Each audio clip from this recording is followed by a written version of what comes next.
આજની ધર્મકથા. પ્રણામ. ધર્મકથા અંતર્ગત આપણે હેમરાજ શેઠના મિત્ર શેરશાહ એમના આકસ્મિક મૃત્યુ પછીની ઘટનાઓ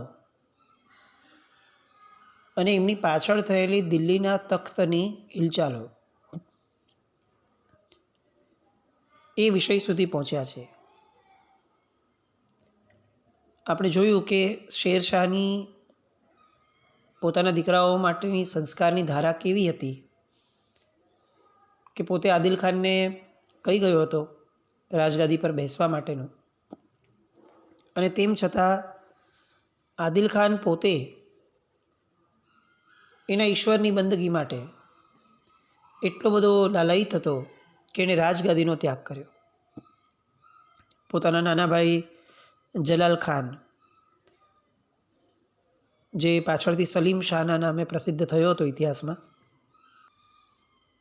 એ જલાલ ખાનને પોતે રાજગાદી આપી અને પોતે બિયાનીના સરગણામાં એકાંત મેળવવા, પોતાના ઈશ્વરની બંદગી કરવા માટે સૂફી સંતોની વચ્ચે જઈ અને બેસી ગયો હતો.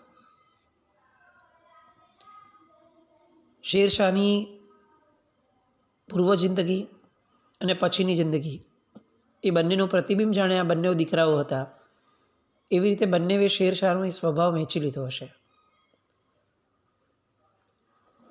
અહીંયા રાજ્યનું કામ બરોબર ચાલુ હતું, પણ રાજગાદી જ્યાં હોય ત્યાં કેટલાક કાવા દાવા હોવાના.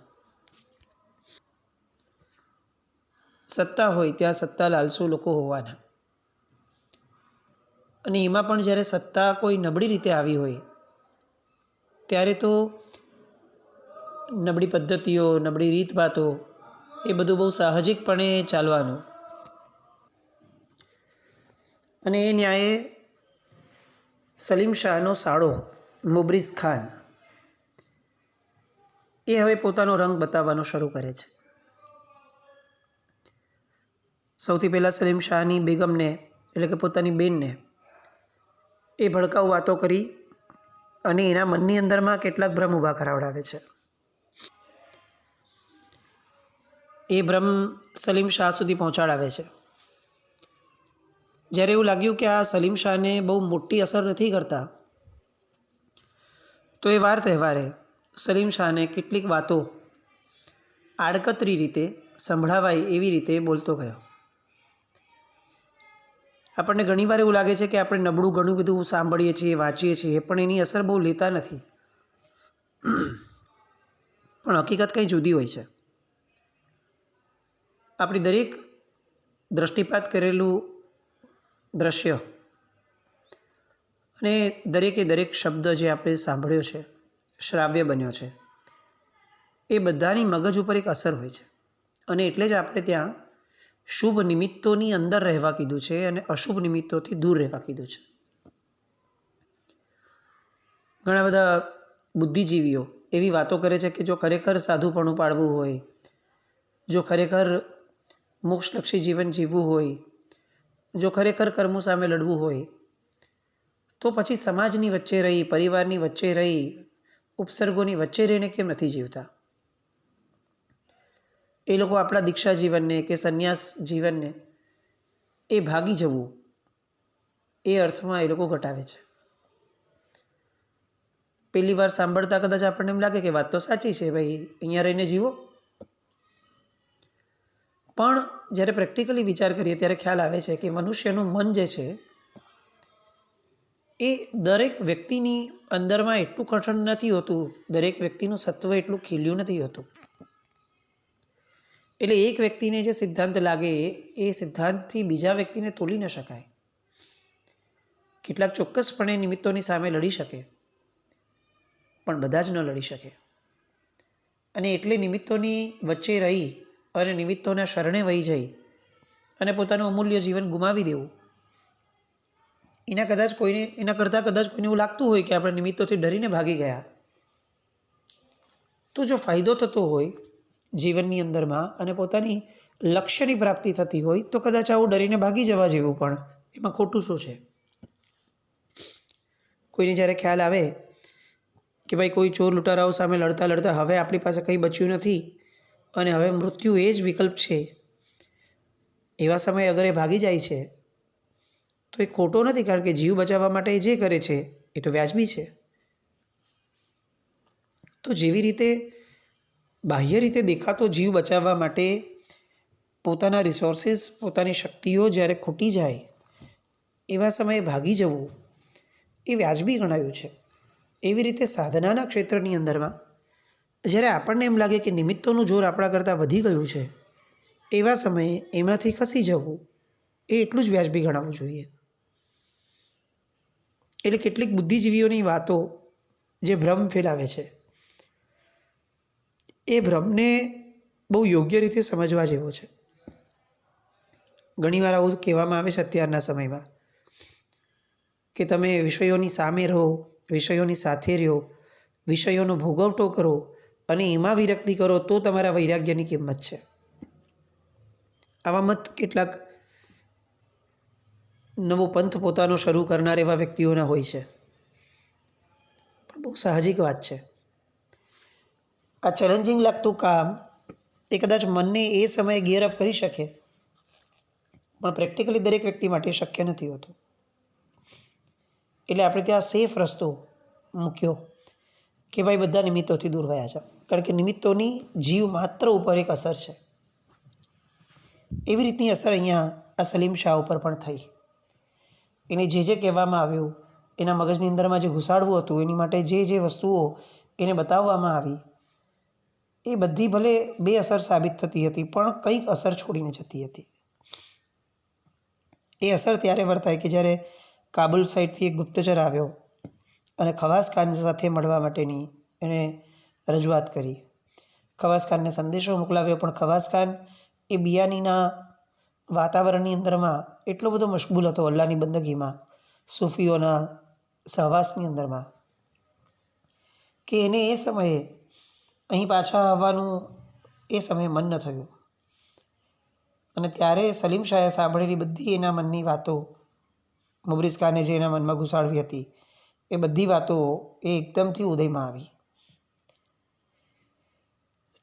છેલ્લો દાવ ફટકારે છે મુબરીઝ ખાન કે ભાઈ જહાંપનાહ, મારી પણ એક ફરિયાદ છે કે કાબુલનો શાહ ફેણ માંડી રહ્યો છે, ઈરાન, હિન્દની બહાર રખડતા મોગલ બાદશાહો, આ બધા પણ જ્યારે જમાવટ કરી રહ્યા છે, રજપૂતો એ જ્યારે આપણી સામે ડોળા ફાડીને બેઠા છે, એવા સમયે જો આવી રીતે બિયાનીની અંદરમાં ખાલી ધર્મ ધ્યાનની અંદરમાં જ આપણા સેનાપતિઓ રહેશે તો આ સેના જે છે એ તો ગાફિલ થઈ જશે, એ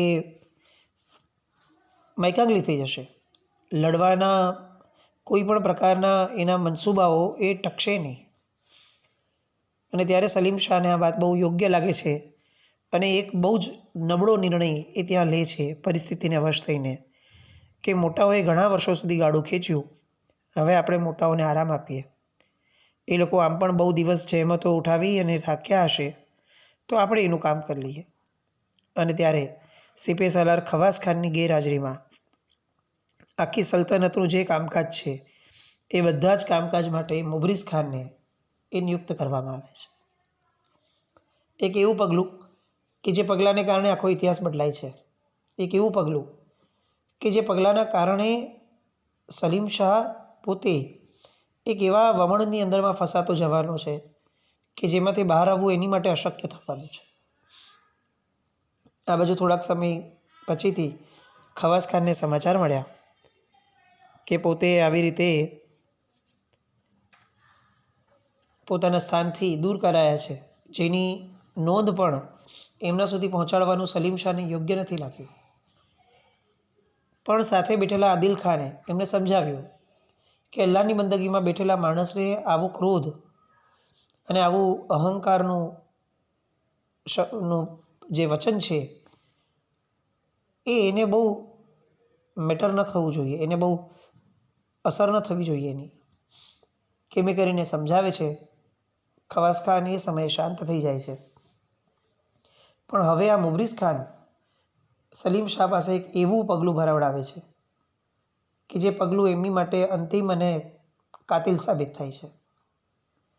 મુબરીઝ ખાન પોતાની વાતોથી, પોતાની વાચાળતાથી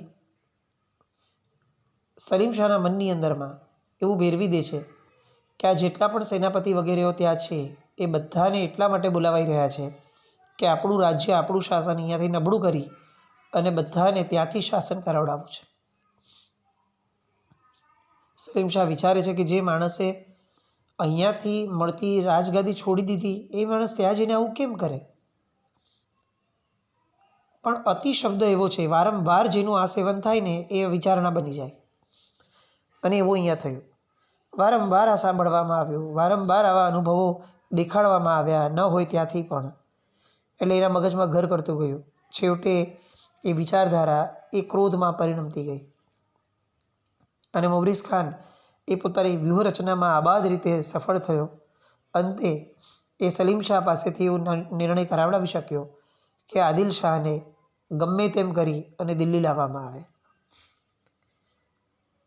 જે આદિલ શાહ ફક્ત પોતાના આત્માની, પોતાના સુકૂન માટે બિયાનીના રાજ્યમાં ગયો છે, બધું જ છોડીને ગયો છે.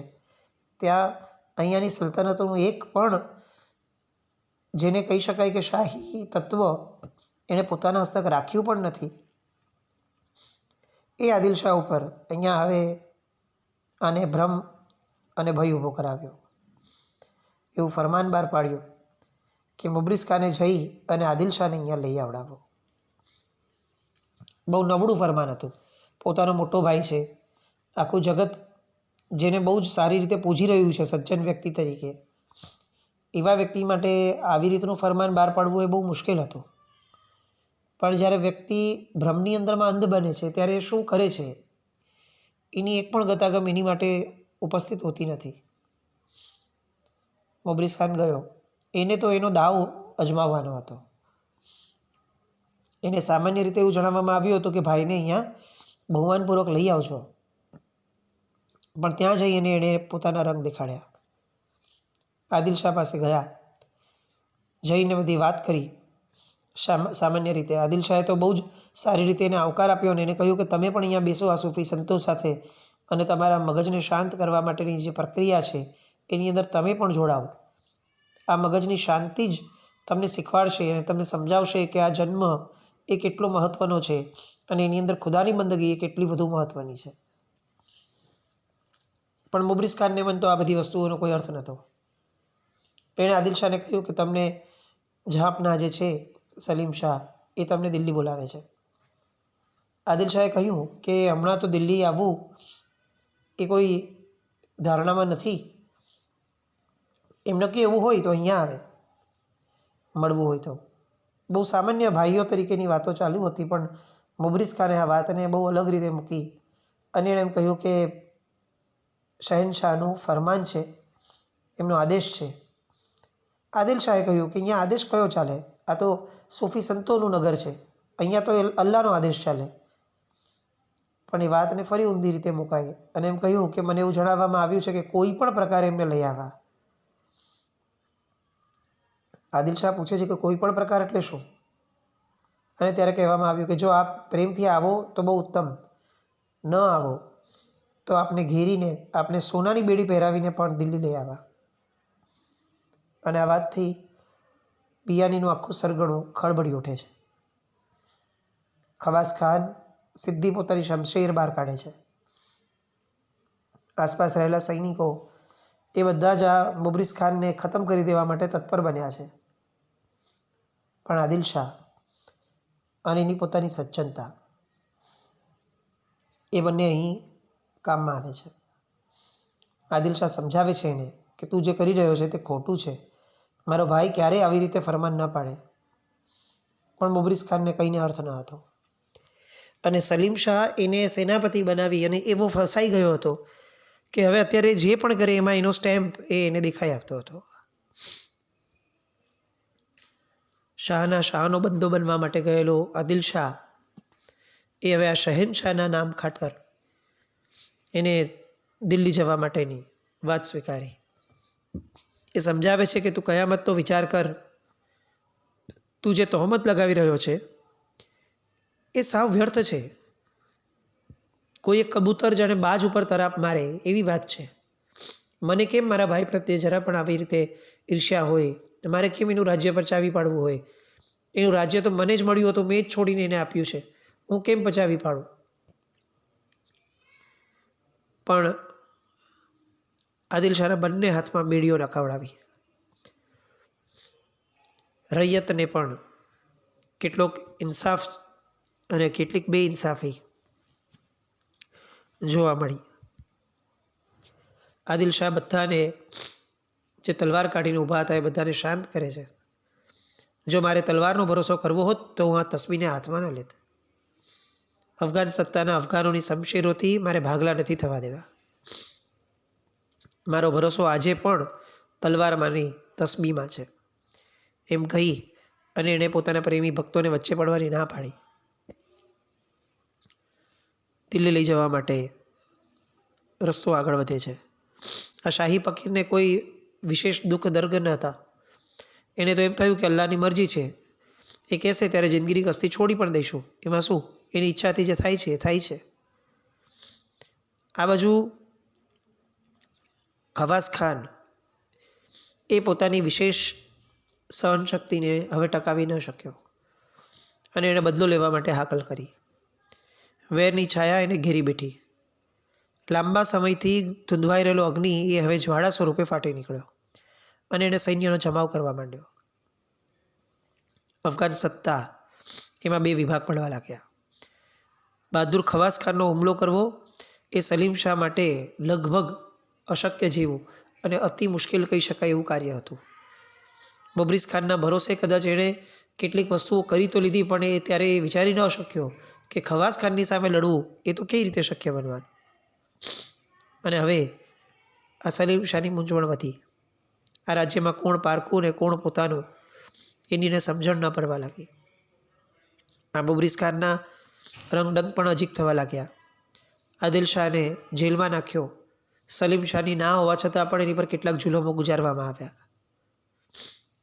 આ બધી જ વસ્તુઓ રાતોની ઊંઘ એની હરામ થઈ. ધગા ફટકાની એને ગંધાવા લાગી. એને એવું લાગ્યું કે હવે આ ખવાસ ખાનને રોકવું અશક્ય બનશે, એના કરતાં મરી જવું સારું. આમ પણ મારે એની સાથે લડીને હવે જીવી શકાવાનું છે નહીં, તો હું મરી જાઉં. અને ત્યાં એમની બેગમ એ આવી. બેગમ એને કહે છે કે તમે એક વ્યક્તિને જો અભયદાન આપો, જીવતદાન આપો કાયમ માટેનું, તો મારે એક વાત કરવી છે. અને એમ કહે છે કે બોલો. ત્યારે કહે છે કે આ આખું કાવતરું એ મારા ભાઈ મુબરીઝ ખાનનું છે, એવી મને સમાચાર મળ્યા છે. આને આશ્ચર્ય થયું કે કઈ રીતે તમે પોતે તમારા ભાઈની વિરુદ્ધમાં આવ્યા. અને ત્યારે બેન કહે છે કે જ્યારે કેટલીક વાતો સાંભળી, કેટલીક વાતોના પુરાવાઓ જોયા, ત્યારે હું હબક ખાઈ ગઈ છું કે મારા ભાઈએ આ આખા દિલ્હીના તખ્ત માટે એટલું નબળું કાર્ય કર્યું છે કે જેની કોઈ સીમા નથી. પણ ગમે તેમ તો મારો ભાઈ છે. જો તમે જીવતદાન આપો તો મારી આગળ એક માર્ગ પણ છે આ પરિસ્થિતિમાંથી બહાર આવવાનો. સલીમ શાહ પૂછે છે કે બોલ, તારી દ્રષ્ટિએ હવે શું કરી શકાય? કારણ કે યુદ્ધ નીતિ નિપુણ એવા ખવાસ ખાન એ તો આવતીકાલે આવશે અને દિલ્હીનો દાટ વાળી નાખશે. પિતાજીએ જમાવેલું રાજ જોત જોતામાં નાશ પામી જશે. અને આ ખાનદાન બાપના કુકર્મી બેટા એ આખી ને આખી અફઘાન સત્તા માટે કાયમ માટે કાળી કલંકની ટીલી લગાડી અને ઇતિહાસમાં એનું નામ એ નષ્ટ થઈ જશે. અને ત્યારે એની પત્ની કહે છે કે લોઢાને લોઢાથી કાપો. સલીમ શાહને નહીં સમજાયું. ત્યારે કહે છે કે ખવાસ ખાનની સામે બીજો ખવાસ ખાન નિમી દો. હજી નહીં સમજાયું. એટલે સલીમ શાહ પૂછે છે કે તું શું કહેવા માંગે છે? ત્યારે કહે છે કે ખવાસ ખાનના મુકાબલાનો એક આદમી જરૂર આજે પણ જીવે છે અને એ છે ઝવેરી હેમરાજ. પેલા પિતાજીનો માનીતો એવો બન્યો વાણિયો. આજે જ જાઓ, ગમે તે રીતે પિતાજીના નામે પણ એમને મનાવીને લઈ આવો. સલીમ શાહના મગજમાં બેસે છે. અને જે વ્યક્તિ ઘણા વખતથી આ કથાથી, આ રાજકારણથી, આ બધી રાજકારણની રીતભાતોથી અળગો થઈ અને પોતાનું વ્યક્તિગત જીવન આનંદથી જીવવા માટે, પારિવારિક જીવન જીવવા માટે છેક બંગાળના કોઈક સુબાની અંદરમાં બેઠો હતો. અચાનક હવે એની કથામાં વાપસી થાય છે. આખી વાર્તાનો હીરો, નાયક ફરી પાછા નાયકપણે આ કથાની અંદરમાં હવે પ્રવેશશે. આ પૂર્વ તૈયારીરૂપી જે પરિસ્થિતિ છે, ખવાસ ખાનની સામે લડવાનું, આદિલ શાહને જેલમાંથી કઢાવવાનું, સલીમ શાહને મુબરીઝ ખાનની ચુંગાલમાંથી મુક્ત કરવાનો, આ બધા પડકારોની સામે હવે ઝવેરી હેમરાજની એન્ટ્રી એ કઈ નવી રીતભાતો લાવે છે અને કઈ નવી પદ્ધતિઓથી આ વાતાવરણના પ્રશ્નને સુલઝાવે છે. એ બધી વાત માટે આવતીકાલે ફરીથી મળીએ. જેના આગળ કંઈ પણ બોલાય તો વિચાર મિત્રો જૈનમ જયતિ શાસન.